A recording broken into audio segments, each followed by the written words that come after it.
Hi, welcome to Pages with Sidra here. I bring you the novels behind your favorite manga, Manhwa, and Manhwa, whether by translating or simply reading them for you. Let's dive into the stories that inspire the comics we all love.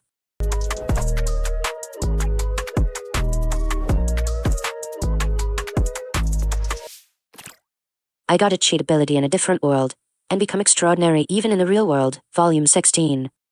Chapter 4, Filming a Movie.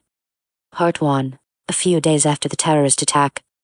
In fact, my study abroad program was supposed to start the day after the welcome party, but because of the terrorist attack on the royal family, the school I was supposed to attend was closed for the time being.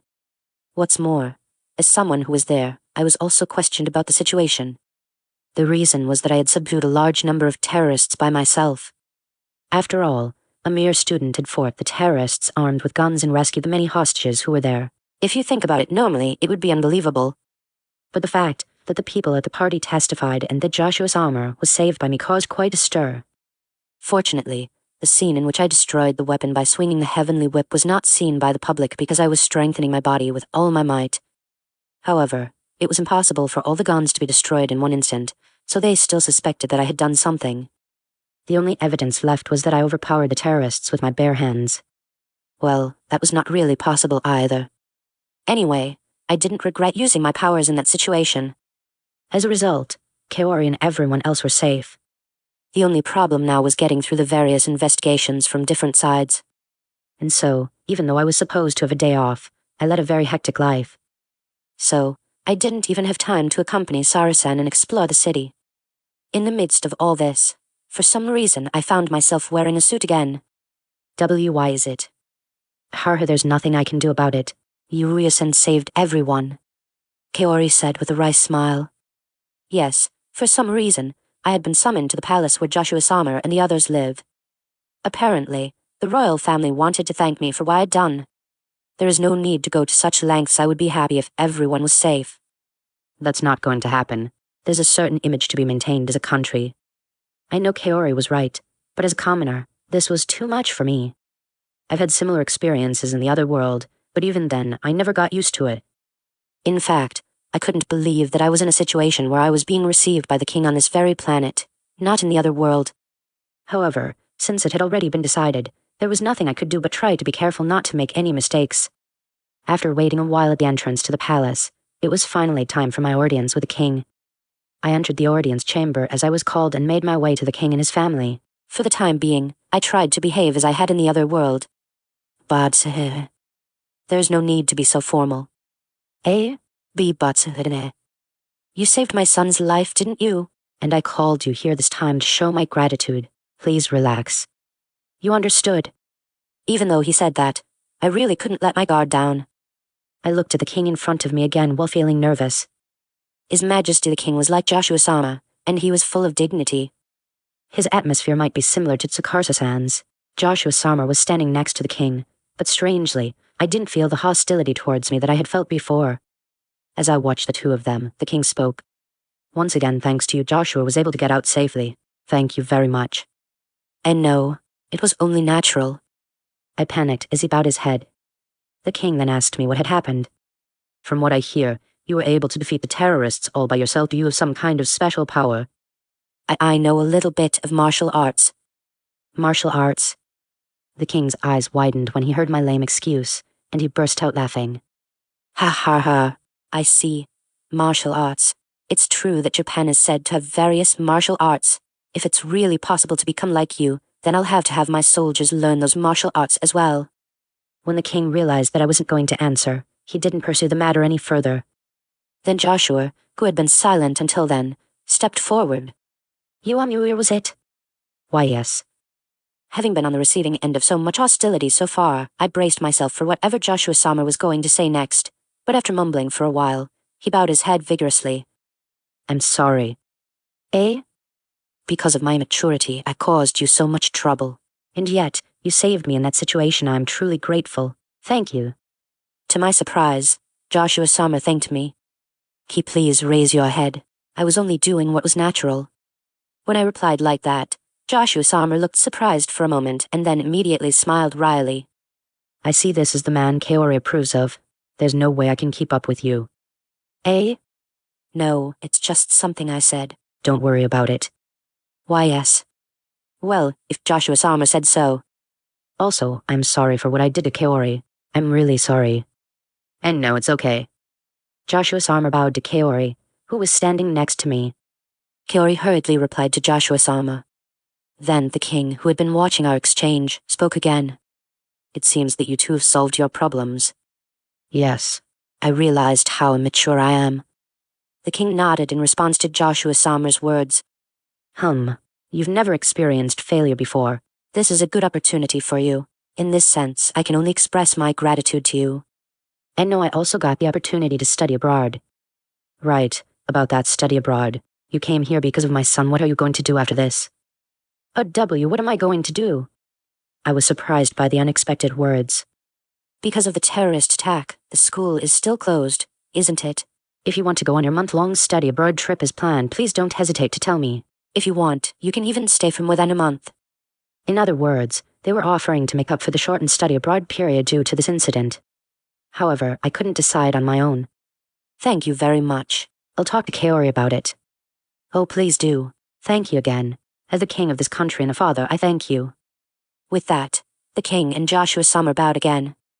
In this way, the incident of the terrorist attack was somehow brought to an end. Let's go back in time to Japan. This is Yuya-san's house. This it is. The young man from the future world was led to Yuya's house by Merle. The young man looked at the house with deep emotion, but then, as if he had made up his mind, he rang the doorbell. And then, visitor. Who? Yuri appeared from inside the house. Yuri looked at the young man, and her eyes widened. Question. It's not Yuya, but it looks like him. What exactly is it? Hello, Yuti-san. Is Yuya-san still here? Merle called to the confused Yuri. Then Yuri came to her senses. Departure. Yuya just left to study abroad or something. He's not here anymore. And no way. The young man slumped his shoulders when he learned that Yuya had already left. Yuri tilted her head even more when she saw the young man. Question. Who is this person? Is he Yuya's relative? Well, I don't really know either.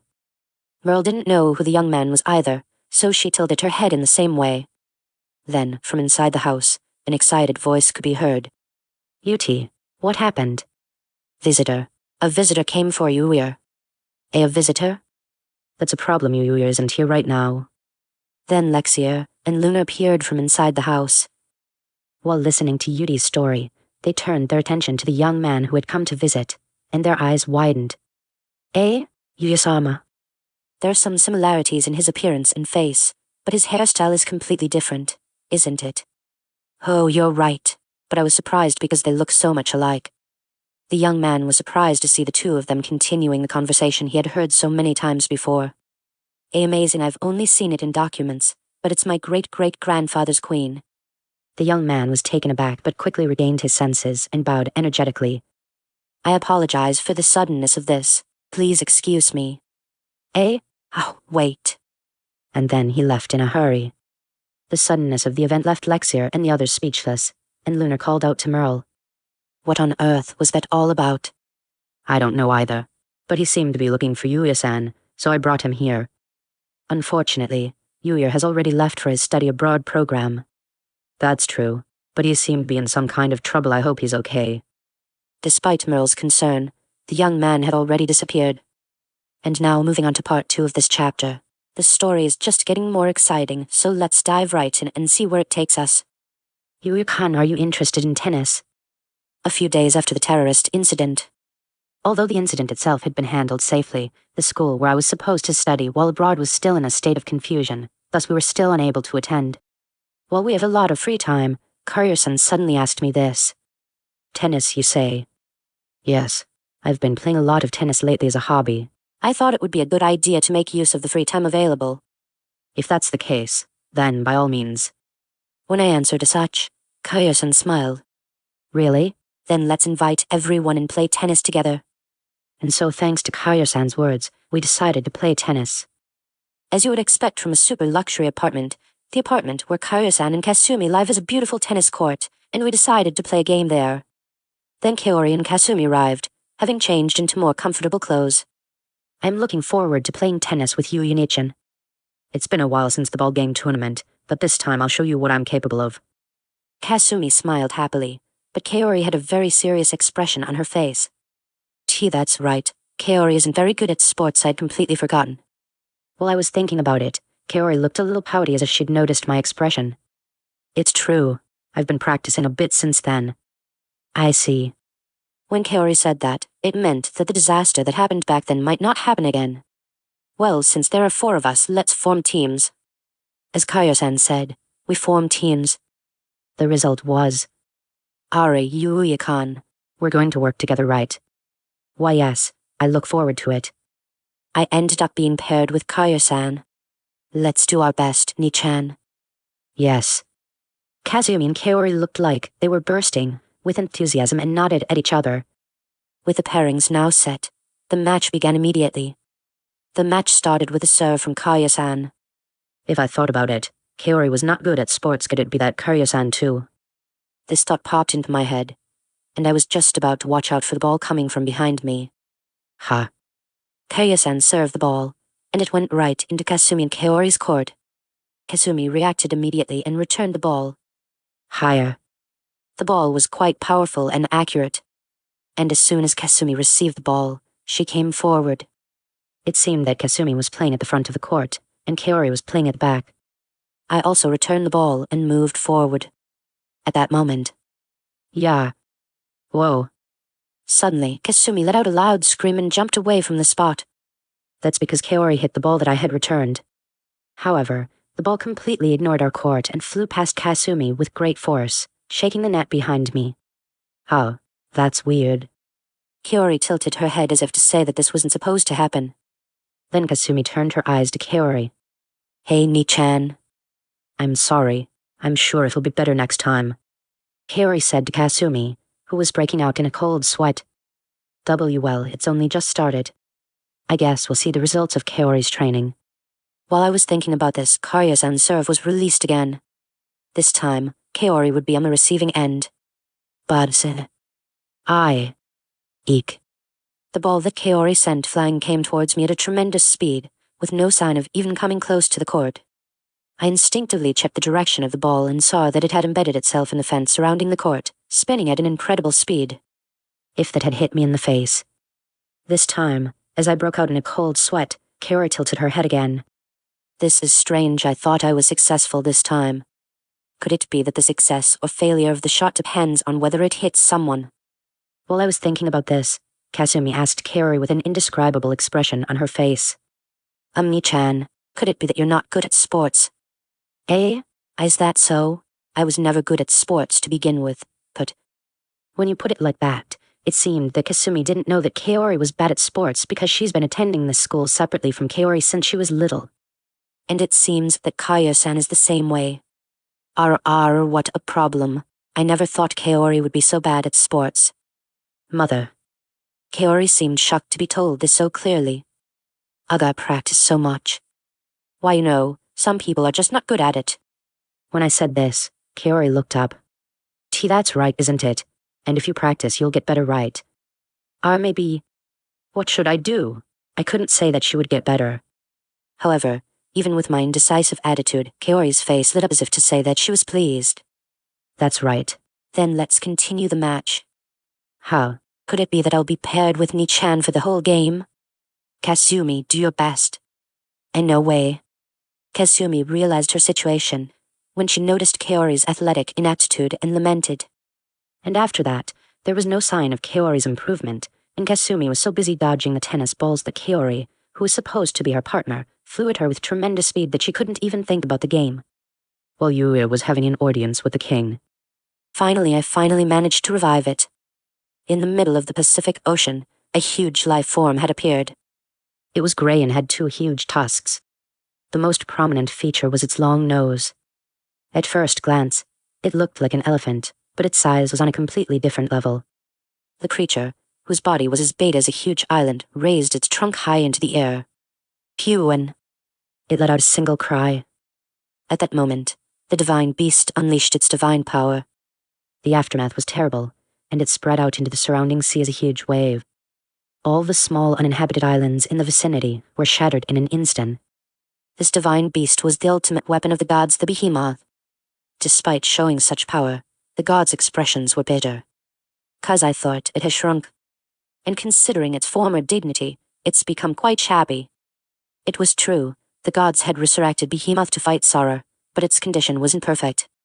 It was still incomplete, and its size was much smaller than it had been when it had once been half the size of the motor continent. Moreover, the divine beast that was once in its prime had a very strong carnivorous side. However, when the gods decided that they could not completely revive it, they rebuilt the divine beast into a more robust body. As a result, the divine beast that was created became like an elephant, and it gained a strong outer skin and a powerful body. But we can't develop it any further. Yes. For some reason, it's regaining its strength. Then we should get rid of her while we still can. Fortunately, this one has received our divine power, and we can manipulate it at will.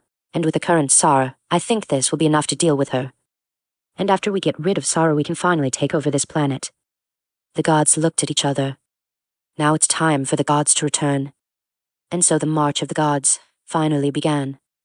And now moving on to part 3 of this chapter. The story is just getting more exciting, so let's dive right in and see where it takes us. Several days had passed since our meeting with the king. In the end, we decided to finish our study abroad program and return to Japan on the original schedule. The reason for this was that Joshua Sommer had originally planned this study abroad program, and his original goal was to win Kaori's heart. However, after reflecting on the events of that time, Joshua Sommer decided to give up on Kaori. As such, neither Kaori nor I had any particular reason to stay, so we decided to go home as planned. However, since there were still a few days left on our schedule, we decided to pay a visit to the school we had planned to attend. And then... Yuria-sama. Our hero has arrived. To my surprise, all of my classmates who had attended the party the other day suddenly rushed over. While I was confused by the situation, one of them spoke up. Thanks to you, we were saved. Thank you so much. I saw it on social media, but you really were like a hero in a movie. Hey, what kind of training do you do to be able to move like that? Could it be that Yuya is a ninja? When one person started talking, more and more questions followed. Then Kaori whispered in my ear. That's amazing. Why, yeah, but what should I say? That's right. No matter how many questions they asked, I couldn't talk about another world. When I was at a loss for an answer, one of the boys spoke up. Can you stop there? Yuya-kun's in trouble, you know. But aren't you curious? Of course I am, but I heard such a rumor. A rumor? What? Was there a rumor going around that I didn't know about? Since I was also intrigued by the story, the boy continued. Yes, it seems that Yuya-kun is a member of a special unit secretly organized by the royal family. Even I was surprised by the unexpected rumor. What, a special unit? How could such a rumor have come about? Kaori smiled at me wryly. But even if you put it that way, it doesn't sound strange, does it? No, I think it sounds totally weird. As I was left speechless by this totally outlandish story, the boy continued. Come to think of it, there weren't that many guards protecting Joshua Sommer at that party, were there? That's right. That's because Yuya-kun was there. As long as Yuya-kun was there, there was no need for other guards, so I'm sure the other guards were assigned to protect the other royals, right? The boy asked me with a look that indicated that he was already convinced. What should I do? That's something else entirely. Well, I think it's an interesting theory, but I don't really. No, you don't have to say any more. You can't tell us much about being a member of a special unit, can you? Leave it to me. I won't ask any more. The boy told me that and winked at me. No good. There was no sign that he was going to listen to me. Do you think anyone would believe such a story? I see it's possible if he's a member of a special unit. That's true. I'm sorry. I shouldn't have asked you about something you can't talk about. They believed it. I think what they just heard was as ridiculous as when I told them I was a martial artist and defeated the terrorists. But before I could say anything, the other students seemed to have accepted that I was a member of a special unit, and they didn't talk to me after that. Instead, they all gave me a look that said, It's okay, we understand. In the end, I decided to just go with the fact that I was a member of a special unit. Since I couldn't talk about another world, I didn't correct everyone's misunderstanding, and the conversation with the classmate ended. Despite this incident, I spent the rest of my time as an exchange student. Yuya-kun, you have a visitor. Huh, I was suddenly called to by a classmate. A visitor for me. The only people I've met since coming here were Joshua Sommer and the other classmates. I looked over at Kaori, but she also seemed confused and tilted her head. Since I couldn't keep the other person waiting any longer, I went to meet the visitor. Oh, I finally found you. Ah, yes. To my surprise, it was the director of the movie set. As I was surprised by the unexpected appearance of the director, he suddenly took my hand. Yu-Kan, was it? I've been looking for you. Me? Well, how did you? The director simply told me despite my confusion. You know that video of you helping Olivia that went viral on social media? A student at the school who saw it contacted me about you. Why did they contact you? Well, because I was looking for you. When I posted that on social media, they contacted me right away. I couldn't believe that could happen just because of a video. Social media was scary. As I found myself thinking this, the director continued. So I really want you to be in my movie, Yu-Kan. Me? That's impossible. I've never acted before. No, you have something special. You'll be fine. Where did you get that confidence? Just come to my set and you'll see. The director said, and then he started to pull my arm forcefully. Wait a minute. I still have school today. It's okay. I've already told your school that you're leaving early. You already made the arrangements. See, now you have nothing to worry about, right? Now, come on. And so, without understanding what was going on, I was dragged off somewhere by the director. Where am I? The behemoth, whose seal had been broken by the gods, thought to himself with a blank expression. Now the return of the gods. The gods who had resurrected the behemoth shouted triumphantly. The behemoth looked at the scene and frowned. Am I going to be manipulated by these people again? Although Behemoth was created by the gods, his true feelings were far from the gods' plans. Incredibly, the Behemoth created by the gods was actually capable of feeling and thinking. If they had simply wanted to create a weapon, it would not have needed emotions or reason. However, because the divine beast was created with an element of play for the gods who were proud at the time, it was created with a heart that was unnecessary for a weapon. From the point of view of the gods at that time, killing humans was just a form of play, and because it was not interesting to just kill them, even the divine beast, which was a weapon, was turned into a toy. The gods enjoyed watching the behemoth suffering from guilt after killing humans and the humans running around in fear and dying. The behemoth had been forced to fight since he was born. Without understanding why, he had been controlled by the divine power of the gods and killed people. I don't want to feel pain anymore. The behemoth's heart grew weary as he watched many people die every day because of him. Seeing the behemoth in this state, the gods were filled with joy. This was the behemoth's daily life. It was only sad and painful. However, being created by the gods, the behemoth could not defy them. That's why Behemoth did what he did when he was sealed away before.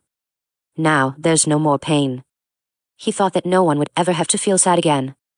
But now, the seal was broken again by the gods. He was about to despair, wondering if he would be manipulated by the gods again and have to go through that hellish time. How? Is my appearance different? Suddenly, he noticed that his appearance was different from what he remembered. The behemoth of old was covered with fur all over his body, had sharp claws on his hands and feet, and sharp fangs in his mouth. The behemoth of today, however, is covered in thick skin all over his body, has no claws, and has two huge tusks growing out of his mouth. Most noticeable was his long nose. Though it felt strange at first, Behemoth, who was originally created by the gods, accepted the change without a hitch. So now they're going to toy with me like this. I don't know why the gods changed my appearance. I didn't want to know what the gods were thinking. However, Behemoth sensed a change not only in his own appearance but also in the appearance of the gods. What is this? Their divine power is weak. Yes, the divine power binding Behemoth was very weak. But even now, it was still impossible to escape from the gods. However, if the gods' power had weakened to this extent, there was a chance that he might be able to escape this curse. Maybe I could be set free, too. However, the Behemoth quickly realized that this was impossible. Still, he couldn't help but hope that someone would come to rescue him. And now, moving on to part 4 of this chapter, the story is just getting more exciting, so let's dive right in and see where it takes us. Okay, this is the location. I was forced to come to an abandoned factory where the crew was preparing to shoot, and the actors had already gathered. And no, even if you say it's a filming location, I don't have any acting experience. Don't worry. There are others in this movie who are also acting for the first time, and most importantly, the role you're playing is that of a silent assassin. So there are no lines, and you don't even have to act. All you have to do is perform the action scenes as I direct you. Even if you say that.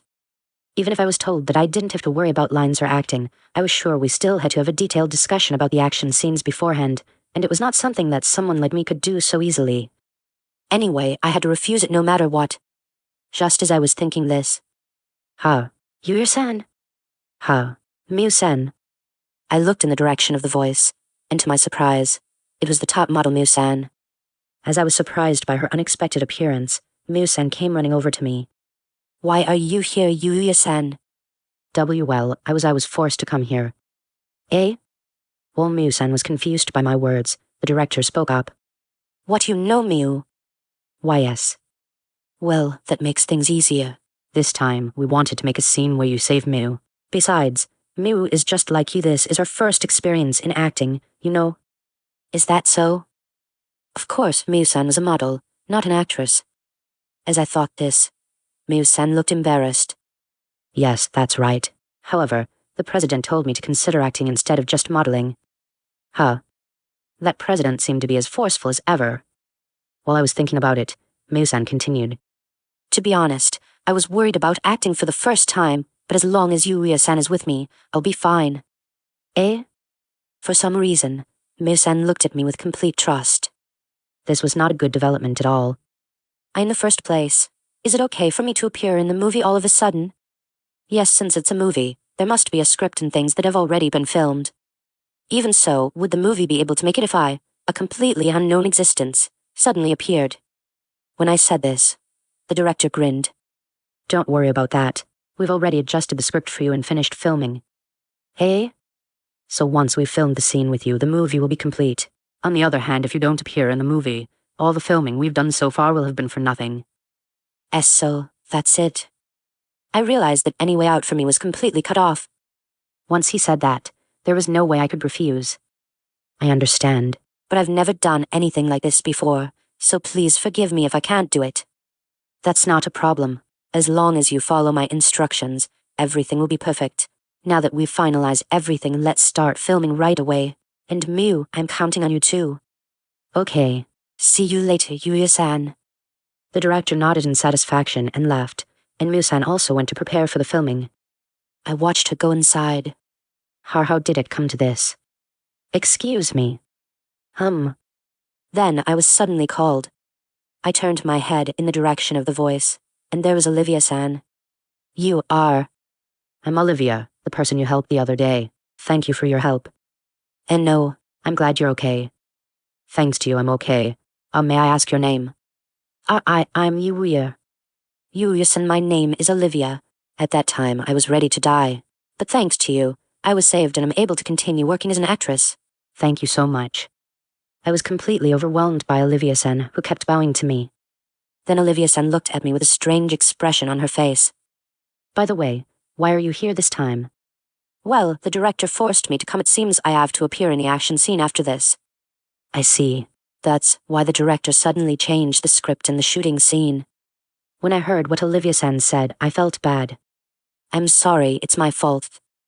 Oh no, don't worry about it. If he saw Yuya-san's moves, it's no wonder the director did that. I wonder if that was the case. Besides, everyone is looking forward to seeing Yuya-san's action. Look. Eh?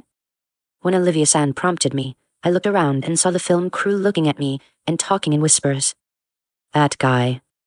I saw the video, it was really amazing, wasn't it? Wasn't that CG? Of course not. I was on the set. Wow, I can't believe I get to see those moves again. The director was looking for it all the time. Is that a welcome sign? I'm not sure, but for the moment, the atmosphere was not tense. As I continued my conversation with Olivia-san, I was finally called out by the director. Well, I'm off then. Yes, I'm looking forward to it. Ugh, I don't want you to look forward to it. There was nothing more I could do, and I walked up to the director, full of fear. Well, as I said before in this scene, I want you to save Miu. Why, yes. As for how you rescue her, do whatever you want. What did you just say? Do whatever I want. The director smiles at me. Who has stopped thinking? Listen, all you have to do is save Mu. As long as you do that, it doesn't matter how you do the rest. What? You're not going to give me instructions. This is the instruction. Right. The director continued speaking while I remained speechless. Well, I've thought about it a lot. I think it'll be more interesting if you move freely in the scene. No way. For action scenes, you need to have a meeting with the other person beforehand and practice, right? Oh, don't worry about that. This time, you won't be working with anyone other than Mu. As I was surprised by the words I was not expecting at all, the director continued to explain. In this scene, you will rescue Mu from an abandoned factory. However, the factory is engulfed in flames and will collapse at any moment. In other words, I want you to rescue Mu from a collapsing building. I see. So I didn't need to practice the scene with anyone. So I just rescue Mu-san, who is being held captive in the factory, in the usual way. That's the simple version.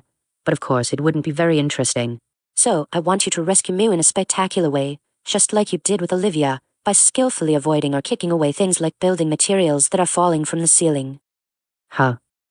I wonder what kind of fake building materials and debris they're going to use. Well, I'm sure they've taken safety into consideration. Anyway, I was relieved that it looked like a scene that would be much easier to shoot than an action scene with someone else. Then the director got a serious look on his face. However, since it's a big scene, we can't film it more than once. Please understand. I understand. Ugh, I can't handle this kind of pressure. However, there was no point in complaining, so I steeled myself. And now moving on to part 5 of this chapter. The story is just getting more exciting, so let's dive right in and see where it takes us. After everything was decided, I got ready by putting on the costume they had chosen for me and doing my makeup, and finally, the filming began. The costume I wore was like a ninja outfit with a modern twist, and the lower half of my face was covered by some kind of scarf. What kind of story was this? The ninja appears out of the blue, wasn't that a little strange? Well, if the director and crew gave me their permission, then it's probably okay. Anyway, in the scene where I rescued Mu-san, there was a scene where something explodes outside the abandoned factory, so there were loud explosions going on all the time. Was everything okay? I didn't want to have an accident like Olivia-san. Okay, let's get started. Ready, action. While I was thinking about all this, the director finally gave the order. In response to the director's voice, I kicked down the door of the abandoned factory and rushed inside. Wow. That's amazing, he kicked down that heavy iron door in one go. There was a brief commotion around me, but I concentrated on what was in front of me and rushed towards Mu-san. Then, I saw Mu-san tied to a steel pillar in the abandoned factory. I ran out of the door with the momentum I had gained from kicking it down, but then I suddenly felt a sense of foreboding from my right side. Then, an elaborate rock that looked like it came from a movie set flew towards me. A rock? This is an abandoned factory, right? Where did it come from? While confused by the crazy situation, I hit the rock with my right fist. As you'd expect from a movie set, the rock was very hard and easily shattered. Hey, it all went to pieces, didn't it? Hey, wasn't that rock pretty hard? No, you can't use something that hard in a movie. Did you use it? Well, if you look at it like that, it seems like there's nothing wrong with using it. Unaware that such an exchange was taking place among the crew, I was busy dodging and deflecting the debris that came at me one after the other. How wasn't this a lot? Was this normal? Anyway, let's rescue Mu-san quickly and finish this filming. Huh? Having arrived safely at Mu-san's side, I looked at the thing that was restraining her. This is a handcuff and chain, right? Where's the key? I instinctively looked at the director and the crew, but they all looked at me, and the director looked at me with a smile. Are you telling me to break this? I thought about this and that, but the director didn't even seem to want to stop me, so I guess I had no choice but to break it. I sighed in resignation and grabbed Mu-san's handcuff and chains. And then... huff. Amazing. When I ripped off the handcuffs and chain, Mu-san mumbled in shock. Seriously? I thought it was just the director's prank. Were those handcuffs and chains dummies? And no, it was real, made of iron. Tearing them off, what's really going on here? I was able to release Mu-san's restraints and picked her up in my arms. In the story, Mu-san was physically weak, and the plan was for me to carry her out of the abandoned factory. That was the moment I started to move to save Mu-san. Exclamation. To my surprise, the steel bars supporting the roof fell from the factory ceiling. Is this part of the set? No, it's not. It collapsed from the vibrations of the explosion outside. What? Then we need to get out of here now. I felt the crew members start to move around in panic, and I dodged the falling steel bars. However, as more and more bars came down, I kicked them away. What is this? Unlike the previous props, the feeling of kicking it was like kicking a normal steel bar. No, that can't be it. Anyway, if I just stood here, the props would just keep falling, so I ran all the way to the factory exit, holding Musan in my arms. Then I realized that the crew members had come out, too, without me noticing. How? The filming was only supposed to be finished inside the factory. While I was thinking about that, a loud noise suddenly came from behind me. I quickly turned my head to look behind me, and to my surprise, the abandoned factory collapsed in an instant. As a result, debris flew towards me and Musan. I calmly kicked some of it away and somehow managed to avoid the large amount of debris that fell on us. What was that? Wooar! Exclamation. I was confused, and then I heard a sudden cheer and froze. Then the director came running over. Are you two okay? Why, yes, we're fine, but that abandoned factory. Oh, I'm sorry. It seems that the explosives we set up outside caused the abandoned factory to collapse. So the steel bars that fell from the ceiling were real. I was speechless at the fact that Olivia-san had been involved in 2 accidents in a row, but the director continued to speak with a smile on his face as if he wasn't worried about it at all. Well, even so, as I thought, my eyes went wrong. There was an accident, but thanks to it, we were able to get some good shots. No, that's not what I meant. Well then, I need to check the footage we have. The director said this and left the scene. While I was dumbfounded by the absurd turn of events, Musan called out to me. Yuya-san. Musan. Are you okay? Yes, I was a little surprised, but thanks to Yuya-san, I'm fine. So far, Musan seemed to be unharmed, so I felt a bit relieved. But still, was it normal for a movie set to have so many problems? Or was it my fault?